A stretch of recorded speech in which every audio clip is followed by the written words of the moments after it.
శ్రీకృష్ణ పరబ్రహ్మణే నమః. శ్రీ గురుభ్యో నమః. శ్రీమద్భాగవత సంగ్రహము.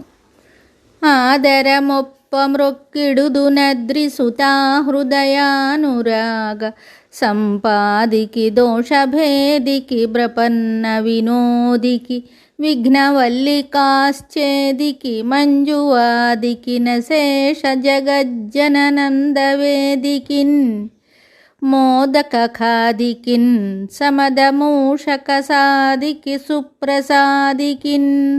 హిమగిరి నందిని యొక్క హృదయానురాగాన్ని పొంది కలిదోషాలను తొలగించి ప్రపన్నులను ఆనందింపజేసి ఆశ్రితుల విఘ్నలతలను ఛేదించి మధుర భాషణములు చేసి అశేష జనులను ఆనందింపజేసి మోదకాలను ఆరగించి మూషికమును అధిరోహించి ముదమును కలిగించే వినాయక దేవునకు మ్రొక్కుతున్నాను.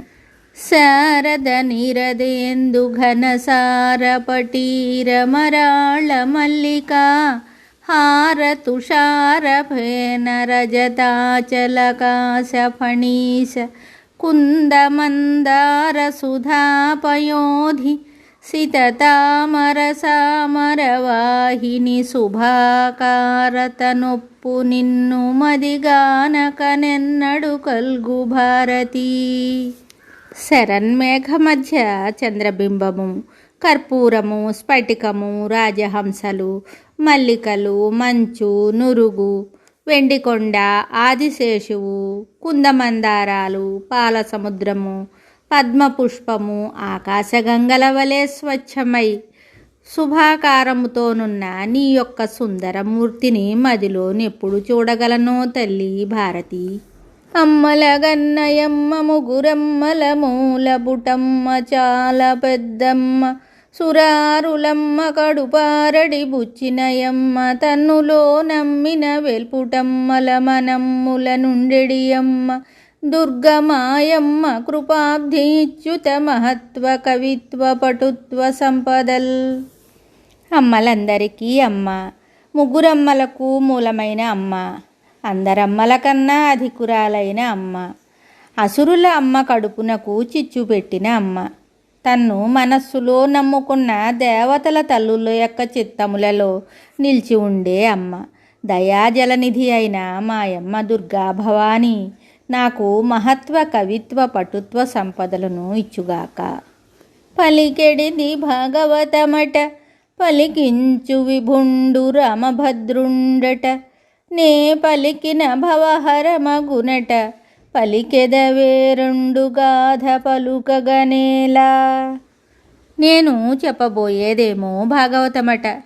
పరమ పవిత్రమైన ఆ మహాపురాణమును నా చేత చెప్పించే విభుడు సాక్షాత్తు ఆ శ్రీరామచంద్ర ప్రభువేనట.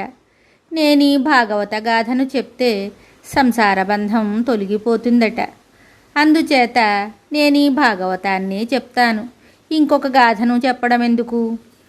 భాగవతము తెలిసి పలుకుట చిత్రంబు సూలికైన తమ్మి చూలికైన విభుద జనుల వలన విన్నంత కన్నంత తెలియవచ్చినంత తేట పరుతు. అయితే చిత్రమేమిటంటే శివుడే కానీ బ్రహ్మదేవుడే కానీ ఈ భాగవత తత్వాన్ని చక్కగా సమగ్రంగా చెప్పడానికి సమర్థులు కానప్పుడు ఇంకా నాలాంటి సామాన్య మానవులకు అది సాధ్యపడుతుందా?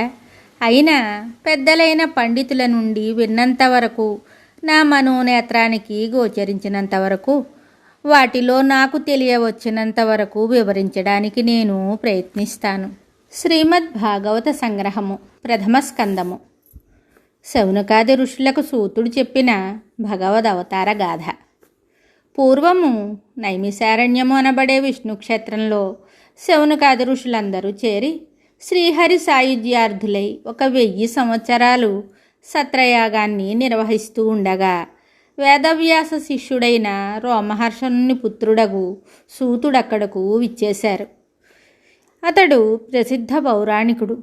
అతనిని ఆహ్వానించి ఋషులందరూ ఇలా వేడుకున్నారు.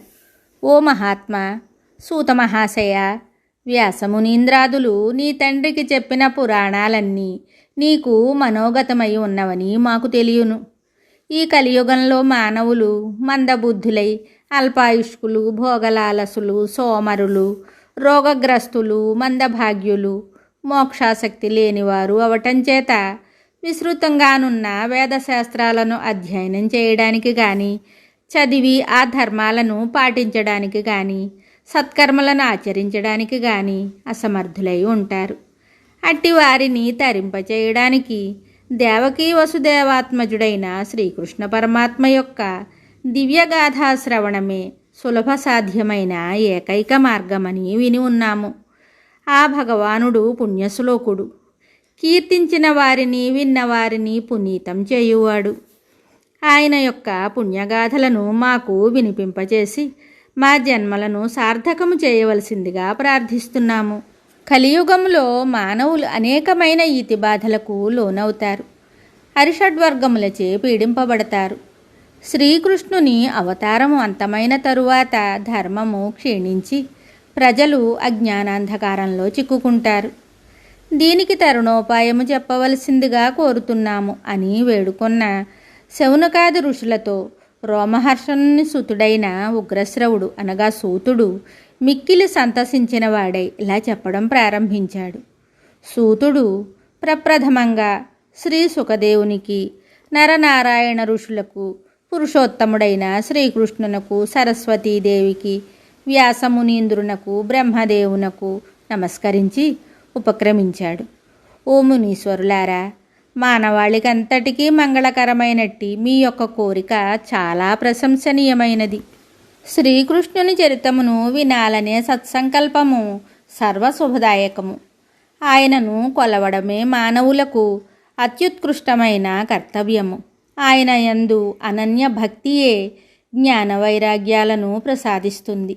మానవులు శ్రీహరి యొక్క దివ్యలీలాగాథలను వింటూ ఆయననే ఆరాధిస్తూ, కీర్తిస్తూ, ధ్యానిస్తూ ఉంటే సంసార బంధాల నుండి విముక్తులు కాగలరు.